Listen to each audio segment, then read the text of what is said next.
Hi friends, welcome back to Subiksha சமையலறை. நான் உங்கள் ஐஸ்வர்யா. இன்றைக்கி நம்ம பார்க்கக்கூடிய ரெசிபி எல்லோருக்கும் ரொம்ப பிடிச்ச பூரி மசாலா.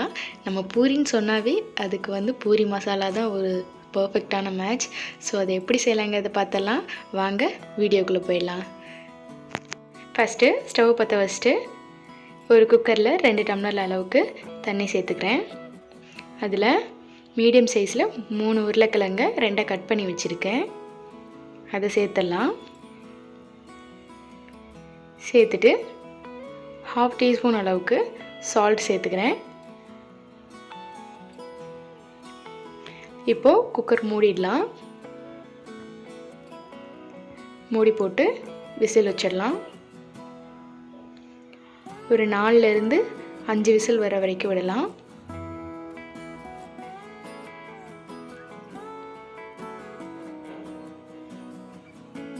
நான் 5 விசில் விட்டுட்டு ஹை ஃப்ளேமில் விட்டுருக்கேன்.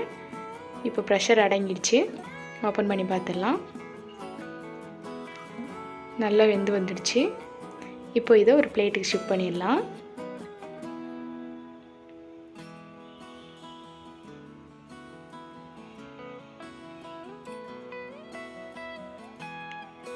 பிளேட்டுக்கு ஷிஃப்ட் பண்ணதுக்கப்புறமா இந்த உருளைக்கிழங்குல இருக்க ஸ்கின் எல்லாமே ரிமூவ் பண்ணிடலாம். இப்போ இந்த ஸ்கின் எல்லாமே ரிமூவ் பண்ணிவிட்டு உருளைக்கிழங்க மசிச்சு வச்சுக்கலாம். ரொம்ப சாஃப்டாக மசிக்காமல் ஜஸ்ட் 1-2 அப்படியே உடச்சி விட்டோமாவே போதும். ஏன்னா திரும்ப நம்ம கிரேவியில் போடும்போது கரைஞ்சிரும். ஸோ லைட்டாக மசிச்சு விட்டு வச்சவே போதும். நல்லா வெந்து வந்திருக்கிறதுனால சாஃப்டாக இருக்குது. இப்போ இந்த உருளைக்கிழங்கு எடுத்து வச்சுட்டு ஸ்டவ் பற்ற வச்சு ஒரு கடாயில் 2லேருந்து 3 ஸ்பூன் அளவுக்கு ஆயில் சேர்த்துக்கலாம். ஆயில் சூடாகட்டும். 1/2 டீஸ்பூன் அளவுக்கு கடுகு சேர்த்துடலாம். கடுகு வெடித்து வந்ததும் அது கூட சின்ன துண்டு பட்டை சேர்த்துடலாம்.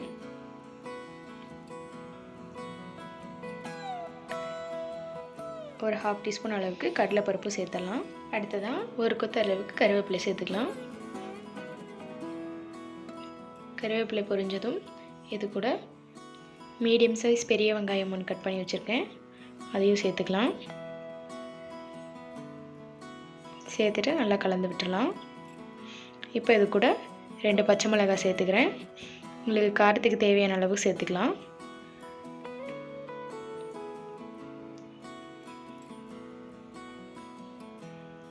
இது சீக்கிரம் வதங்கி வரதுக்காக ஒரு 1/2 டீஸ்பூன் அளவுக்கு சால்ட் சேர்த்துக்கிறேன்.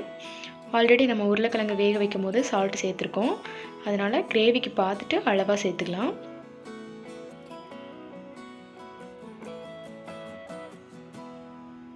சால்ட் சேர்த்ததுனால சீக்கிரமாக வெங்காயமும் வதங்கி வந்துடுச்சு. இது கூட 1 டீஸ்பூன் அளவுக்கு இஞ்சி பூண்டு பேஸ்ட்டு சேர்த்துக்கிறேன்.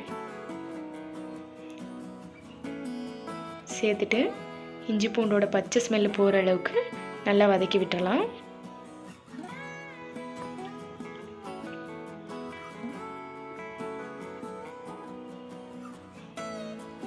இப்போ இந்த அளவுக்கு நல்லா வதங்கி வந்துடுச்சு. இஞ்சி பூண்டு பேஸ்ட்டோட பச்சை ஸ்மெல்லும் போயிடுச்சு. இப்போ இதில் 1/4 கப்பு அளவுக்கு பச்சை பட்டாணி சேர்த்துக்கிறேன். நான் ஃப்ரெஷ்ஷான பச்சை பட்டாணி சேர்த்துக்கிறேன். நீங்கள் ட்ரையாக இருக்கிறத எடுத்தீங்க அப்படின்னா அதையும் ஒரு 4 to 5 விசில்ஸ் வச்சு எடுத்து வேக வச்சு எடுத்துக்கலாம். இப்போ இந்த பச்சை பட்டாணி ஒரு 3 to 4 மினிட்ஸ் நல்லா இந்த எண்ணெயிலேயே வதக்கி விட்டுடலாம். இந்த அளவுக்கு வதக்கி வந்துடுச்சு. இப்போ இது கூட மசிச்சு வச்சுருக்க உருளைக்கிழங்கு நம்ம சேர்த்துக்கலாம்.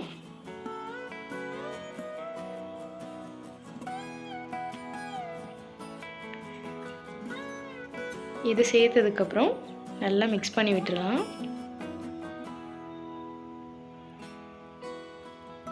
இப்போ இந்த கிரேவிக்கு தேவையான அளவு மஞ்சள் தூள் சேர்த்துக்கலாம். நான் ஒரு 1/2 டீஸ்பூன் மஞ்சள் தூள் சேர்த்துக்கிறேன்.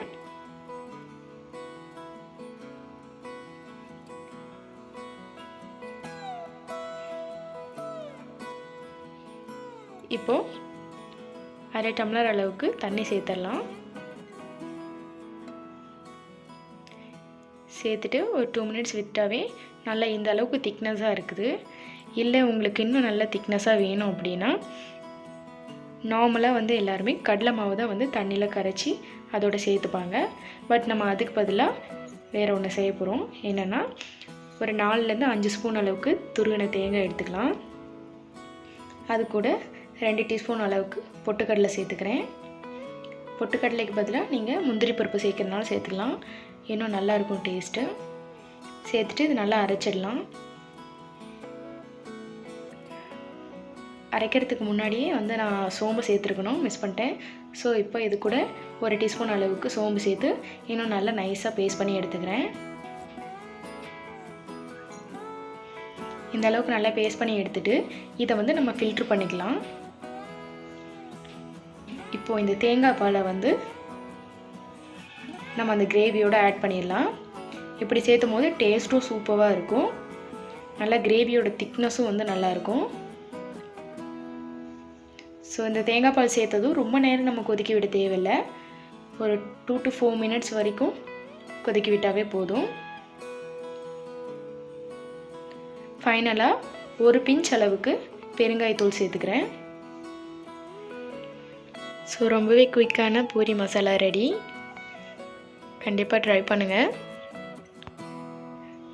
மல்லி இலையை தூவி ஸ்டவ் ஆஃப் பண்ணிடலாம். ரொம்பவே அருமையான நம்ம பூரி மசாலா ரெடி ஆகிடுச்சு. ஸோ கொஞ்சம் திக்னஸாக இருக்கிற முன்னாடியே நம்ம ஸ்டவ் ஆஃப் பண்ணிட்டோம் அப்படின்னா ஆறுனதுக்கப்புறமா இன்னும் நல்லா திக்காகிடும்.